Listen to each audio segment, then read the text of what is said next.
কবরের ভয়ঙ্কর আযাব, একটি শিক্ষামূলক ইসলামিক গল্প। মৃত্যুর পর কি হয়, কখনো কি ভেবেছ? কবর কি সত্যি শান্তির জায়গা, নাকি ভয়ঙ্কর শাস্তির শুরু? আজ আমি তোমাকে এমন একটি গল্প বলবো যা শুনলে তোমার হৃদয় কেঁপে উঠবে। একটি ছোট্ট গ্রামে থাকত এক যুবক। তার নাম ছিল রাশিদ। দেখতে সে সাধারণ ছিল, কিন্তু তার অভ্যাস ছিল খুব খারাপ। সে কখনো নামাজ পড়ত না, মা বাবার কথাও ঠিকমতো শুনত না। বন্ধুদের সাথে আড্ডা, হাসি ঠাট্টা আর সময় নষ্ট করাই ছিল তার কাজ। তার মা প্রায়ই তাকে বলতো, বাবা, নামাজ পড়ো, আল্লাহকে ভয় করো।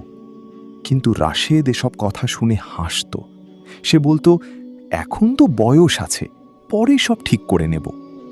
সে বুঝতেই পারছিল না মৃত্যু যে তাকে কত কাছে থেকে দেখছে। একদিন রাতে রাশিদ একা ঘরে বসেছিল। হঠাৎ তার বুকে তীব্র ব্যথা শুরু হলো। সে চিৎকার করতে চাইল, কিন্তু পারল না। ধীরে ধীরে সে মাটিতে পড়ে গেল। কিছুক্ষণের মধ্যেই তার নিঃশ্বাস বন্ধ হয়ে গেল। রাশিদ মারা গেল। পরদিন গ্রামের মানুষজন তাকে কবর দিল। সবাই কান্না করল। তারপর একে একে সবাই চলে গেল। কবরের ভেতর রাশেদ একা হয়ে গেল। চারপাশ অন্ধকার, নিস্তব্ধ, ভয়ঙ্কর নীরবতা। হঠাৎ সে অনুভব করল কেউ যেন তার কাছে আসছে। দুইজন ফেরেশতা, ভয়ঙ্কর চেহারা, কঠিন দৃষ্টি। তারা তাকে প্রশ্ন করল, তোমার রব কে? রাশেদ থমকে গেল। তার মুখ দিয়ে কোনো উত্তর বের হলো না। আবার প্রশ্ন করা হলো, তোমার ধর্ম কি? সে কাঁপতে লাগল, কিন্তু কোনো উত্তর দিতে পারল না। কিন্তু তার সেই চিৎকার দুনিয়ার কেউ শুনতে পেল না। তারপর একটি ভয়ঙ্কর দরজা খুলে গেল।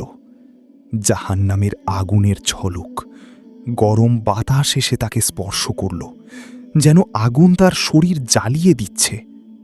সে তখন বুঝতে পারল তার জীবনের প্রতিটি ভুল, প্রতিটি অবহেলা। সে কাঁদতে কাঁদতে বলল, হে আল্লাহ, আমাকে আরেকটা সুযোগ দাও। আমি নামাজ পড়ব, ভালো মানুষ হব। কিন্তু তখন আর কোনো সুযোগ নেই। দুনিয়ায় ফেরার সব দরজা বন্ধ হয়ে গেছে। বন্ধুরা, এই গল্প শুধু রাশেদের নয়, এটা আমাদের সবার জন্য একটি সতর্ক বার্তা। আমাদের জীবন খুবই ছোট। মৃত্যু কখন আসবে আমরা কেউ জানি না। তাই আজ থেকেই বদলে যাও। নামাজ কখনো ছেড়ে দিও না। মা বাবার কথা শোনো, ভালো কাজ করো।